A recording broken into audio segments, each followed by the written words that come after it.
యావత్ మల్కాజ్గిరి పార్లమెంట్ పరిధిలో ఉన్నటువంటి తెలంగాణ ప్రజలందరికీ విద్యార్థుల రాజకీయ పార్టీ తరపున హృదయపూర్వక నమస్కారాలు తెలియజేస్తున్నాము. మన తెలంగాణ మొత్తంలో మల్కాజ్గిరి పార్లమెంటు చాలా పెద్దది. ఎందుకంటే అన్ని మత కులాల వాళ్ళు ఉంటారు. కానీ ఇందులో ఇప్పుడున్న పోటీ చేస్తున్నటువంటి ప్రత్యర్థులు ఎవరైతే ఉన్నారో అందరూ పార్టీలు మారిన వాళ్ళే. ఒక పార్టీ నుంచి ఇంకో పార్టీకి, ఇంకో పార్టీ నుంచి ఇంకో పార్టీకి వచ్చిన వాళ్ళే. ఎక్కడో నాన్ లోకల్ వాళ్ళు వచ్చి ఇక్కడ పోటీ చేస్తారు. గత పార్లమెంట్లో గెలిచినటువంటి రేవంత్ రెడ్డి గారు ఇప్పుడు సీఎం అయ్యారు. కానీ మన పార్లమెంటులో ఒక్కసారి కూడా మన మల్కాజ్గిరి గురించి ఒక్క ప్రశ్న లేవలెత్తింది ఏనాడూ లేదు. ఎప్పుడు చూసినా ఒక 300 సార్లు పోయి ఒక క్వశ్చన్ వేయకుండా తిరిగి వచ్చిన వాళ్ళే. ఇంతవరకు మన మల్కాజ్గిరికి ఏ విధమైనటువంటి అభివృద్ధి చూపని వ్యక్తి మళ్ళీ కాంగ్రెస్ నుంచి వేరే పర్సన్ని పెట్టి గెలిపించుకోవాలని చూస్తారు. ఒకసారి ఆలోచించండి మల్కాజ్గిరి ప్రజలారా మీరంతా. ఎందుకంటే ప్రతి ఒక్కరూ ఎన్నో రకమైన ఉచిత హామీలు మీ ముందు ఉంచుతారు. ఉచిత కరెంటు అన్నారు 200 యూనిట్ల వరకు, తర్వాత అది కూడా చక్కగా కాలేదు.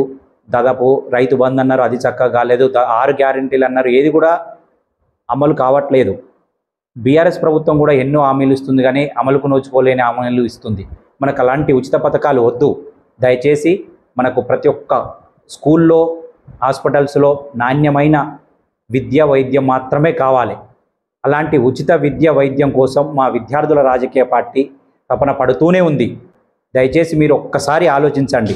ఎప్పుడు వేసిన పార్టీలకే వేయకండి. ఎందుకంటే మీరు క్యాండిడేట్లను చూడండి, పార్టీల సింబల్ని చూసి ఓటేయకండి. ఎందుకంటే అక్కడ ఏదో మోడీ గెలుస్తాడని చెప్పి దాదాపు మోడీ ఇప్పుడు ఈటల రాజేందర్కు ఆయన ముఖంతో ఓటాడుకునే అర్హత లేదా అండి? ఏమనంటే మోడీని చూసి ఓటేయండి, మోడీ గ్యారంటీ అంటారు. అదెందుకు అంటే మోడీ వచ్చి ఇక్కడ చేస్తాడా? ఇక్కడ తెలంగాణ ప్రభుత్వం సపోర్ట్ లేనిది, ఇక్కడ ప్రజల సపోర్ట్ లేనిది ప్రతిసారి మనము వేరే వాళ్ళని చూసి ఓటు ఎందుకు వేయాలి? మనం ఇక్కడ నిల్చునేటటువంటి వ్యక్తులను చూసి ఓటు వేయండి. మీరు కుల మతాలకు అతీతంగా వేయండి. మా కులపోడు నిల్చుండు, మా దగ్గర బంధువు నిల్చుండు, అట్లా కాదండి. అభివృద్ధికి ఎవరు చేస్తారు, ఎవరు ప్రజల కోసం పోరాడుతారు, ఎవరు విద్యావంతులు, ఎవరు ఏంది అని చూసి ఒక్కసారి ఆలోచించి ఓటు వేయండి. ఎందుకంటే మన మల్కాజ్గిరి దాదాపు 37 లక్షల జనాభా ఉంది. అన్ని కుల మతాలు ఉన్నాయి. కానీ మీరు మాత్రం కొన్ని మతాలకు అనుగుణంగా మాత్రం ప్రవర్తించవద్దండి. ఎందుకంటే దాదాపు ఇప్పుడు ఉన్నటువంటి బీజేపీ ప్రభుత్వం వచ్చేసి హిందూయిజం గురించి ఎక్కువ చేస్తుంది. కాంగ్రెస్ వచ్చేసి అన్ని కులాలు సమానం అంటుంది, కానీ వాళ్ళు కూడా హిందూ మతాలు రెచ్చగొడుతుర్రు. దయచేసి మీరు అవన్నీ ఆలోచించకుండా ఓట్లు వేసేటప్పుడు ఒక్కసారి మనం దేనికోసం వేస్తున్నాం, ఉచితాలకు అలవాటు పడదామా, మన సమాజాన్ని నాశనం చేసుకుందామా చూడండి. ఆలోచించి నిర్ణయం తీసుకొని మీరు విద్యార్థుల రాజకీయ పార్టీ నుంచి నర్రా సుఖేందర్ రెడ్డి అని నేను మీ పార్టీగా పోటీ చేస్తున్న గుర్తు వచ్చేసి క్రికెట్ బ్యాటు.